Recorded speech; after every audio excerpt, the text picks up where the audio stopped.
कैसे आगे बढ़ा। तो मैं आपको एक चीज बताता हूँ, मेरी सक्सेस का राज क्या है वो मैं आपसे शेयर करूंगा। सबसे पहले तो मेरी सक्सेस का राज ये है कि सबसे पहली चीज ये कि जब मैं कंप्यूटर का बिजनेस करता था दोस्तों, तो उस समय एक्चुअली मैं कई साल तक सक्सेस नहीं हो पाया, और मैं जब डायरेक्ट सेलिंग में आया तब भी मैं कई सालों तक सक्सेस नहीं हो पाया। उसका सबसे बड़ा कारण ये था, एक होता शाना, एक होता डेढ़ शाना, राइट। तो मैं क्या भाई साहब डेढ़ शाना था। मैं सच बता रहा हूं, मैं किसी की बात को सुनता नहीं था। मुझे ऐसा लगता था कि मैं इंजीनियर आदमी हूं, मैं किसी की बात को क्यों सुनूंगा, मेरे पास पूरी दुनिया का नॉलेज है, मैं किसी की बात को क्यों सुनूंगा, राइट। मेरे पास इतना एक्सपीरियंस है, मैं किसी की बात को क्यों सुनूंगा। और कई सालों तक वही चीज मैं अपने साथ लेके घूमा। पर जब मैं एजुकेशन लेना चालू किया तो मेरे को एक चीज समझ में आया, सीखना बंद तो जीतना बंद। जो व्यक्ति को सक्सेस होना है, आगे बढ़ना है, राइट, वो व्यक्ति सीखने के लिए हरदम तैयार रहता है दोस्तों, राइट। वो व्यक्ति ये नहीं सोचता कि मेरे को सब कुछ आता है। और हमें ओवरऑल सक्सेस चाहिए। सक्सेसफुल लोग हरदम सीखने के लिए तैयार रहते हैं। मैंने अपने आप को बदलना चालू किया। मेरे को ये चीज समझ में आई कि जो फॉर्मूले से मैं काम कर रहा हूं, वो फॉर्मूले से मुझे वो कामयाबी नहीं मिली जो कामयाबी कई लोगों को मिली है। मुझे अपना सिस्टम और फॉर्मूला चेंज करना पड़ेगा, तभी जाके मैं बड़े लेवल पे सक्सेस हो पाऊंगा। मैंने अपना फॉर्मूला और सिस्टम को चेंज किया, अपने आप को बदला, सीखने के लिए तैयार हुआ कि क्या क्या चीजें मेरी लाइफ के लिए, मेरे को कामयाबी देने के लिए ज्यादा जरूरी है। मैंने उस पर वर्किंग करना चालू किया, और जब मैंने उस पर वर्किंग करना चालू किया तो धीरे धीरे धीरे मुझे कामयाबी मिलना चालू हो गया। जब हमने कैंगन को चालू किया दोस्तों, 2 महीने के बाद कोविड मार्केट के अंदर आ गया और लॉकडाउन लग गया। जब कोविड मार्केट के अंदर आ गया और लॉकडाउन लग गया, चेयर खाली ना, आगे एक, ये 2 कुर्सी खाली है, यहाँ खाली है, ये कुर्सी खाली है, इधर 2 कुर्सी खाली है। जब हमने 2019 नवंबर की बात है, हमने जब स्टार्ट किया, कुछ समय बाद, लगभग 2 महीने के बाद लॉकडाउन लग गया दोस्तों पूरे देश के अंदर। कोविड मार्केट के अंदर चल रहा था। हमारे ट्रेडिशनल बिजनेस सारे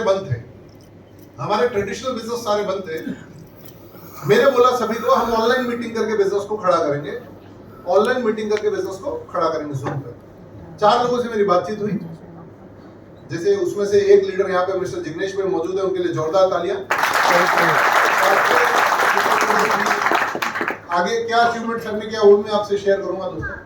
तो जूम कैसे चलेगा उसके बारे में बातचीत हुई, तो हमने फोन पे समझाया सब ऐसे जूम चलेगा। एक यूट्यूब लिंक भेज रहे हैं, जूम कैसे चलेगा देखिए। पहली मीटिंग के अंदर दोस्तों 3-4 लोग आए, दूसरी मीटिंग के अंदर 2 लोग, तीसरी मीटिंग में फिर 5 लोग, ऐसे करके करके कभी कभी ऐसा होता था खाली 2 लोग और 3 लोग होते थे मीटिंग के अंदर, पर हम फिर भी जूम पे मीटिंग करते थे। सब लोग बोलते थे कोविड मार्केट के अंदर घूम रहा है। हम लोगों को ये बोलते थे एक काम करो, आप कोरोना को भगा दो। बोले हम कैसे भगा सकते हैं, तो जो चीज हमारे हाथ में नहीं उसके बारे में क्यों बात करना है। कई लोग बोलते थे लॉकडाउन है, अभी कैसे होगा काम, तो आप लॉकडाउन खोल दो। बोले हम कैसे खोलेंगे, वो तो प्रधानमंत्री जी ने लॉकडाउन किया है। तो जो चीज हमारे हाथ में नहीं उसके बारे में क्यों बात करना है। कोरोना को हम भगा नहीं सकते, राइट, लॉकडाउन हम खोल नहीं सकते, पर हम ऑनलाइन मीटिंग तो कर सकते हैं। हम टीवी जैसे देखते हैं, जैसे मोबाइल देखते हैं, वैसे ऑनलाइन मीटिंग करेंगे। लोग टाइम पास करने के लिए हमारी मीटिंग के अंदर आएंगे। किसके लिए आएंगे, टाइम पास करने के लिए हमारी मीटिंग के अंदर आएंगे, राइट। पर हम अपना काम करेंगे, हम सोने में, खाने पीने में और टीवी देखने में अपने समय को बर्बाद नहीं करेंगे, हम इस समय का उपयोग करेंगे। धीरे धीरे लोग बढ़ते गए, 10 लोग, 20 लोग, 30 लोग, 50 लोग, 100 लोग, 200 लोग, धीरे धीरे बिजनेस बढ़ता गया। जब लॉकडाउन खुला तब तक भारत के 17 राज्यों में और दुनिया के 6 देशों में हमने मशीन पहुंचा दिया। क्या बात है, बहुत बढ़िया। तो विजेता वो नहीं होता जो चैलेंजेस का रोना रोए, विजेता वो होता है जो चैलेंजेस को अपॉर्चुनिटी में कन्वर्ट करे। चैलेंज क्या था, कोविड था। चैलेंज क्या था, लॉकडाउन था। उसको हमने अपॉर्चुनिटी में कन्वर्ट किया कि सारे लोग घर पे बैठे हैं, राइट, वो टाइम पास करने के लिए भी मीटिंग में आएंगे, और हमने अपने बिजनेस को खड़ा कर लिया दोस्तों, राइट।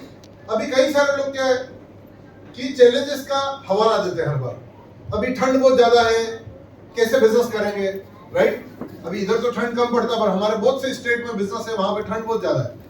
तो हम उनको ये बोलते हैं ठंड बहुत ज्यादा है ना, तो ये लोगों को सोचने दो, राइट। हम लोग 2 जैकेट पहनेंगे, ऊपर टोपी लगाएंगे, राइट, कार में बैठेंगे, कस्टमर के, क्लाइंट के घर जाएंगे, डेमो करेंगे, क्योंकि ठंड बहुत ज्यादा है, वो घर पे मिलेगा और हम उसको डेमो देंगे, राइट। तो चैलेंज क्या है, ठंड ज्यादा है, हम उसको अपॉर्चुनिटी में कन्वर्ट करेंगे। Very good. कई बार ऐसा होता है गर्मी बहुत ज्यादा होती है, अरे मार्केट में बहुत गर्मी है, तो आप कम कर सकते हो? नहीं ना, गर्मी बहुत ज्यादा है, लोग घरों में ऑफिस में एसी चला के बैठे रहेंगे कि गर्मी कम होगी, शाम को निकलेंगे, राइट?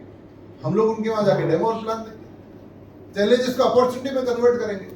कई सारे लोग बोलते हैं परिस्थितियां मेरे साथ नहीं है साहब, मैं गरीब घर में पैदा हुआ, या फिर मेरा माहौल ऐसा नहीं है, या फिर मेरा सर्कल वैसा नहीं है, या फिर मैं ऑलरेडी इस जगह हूं, मैं कैसे टाइम निकाल के करूं?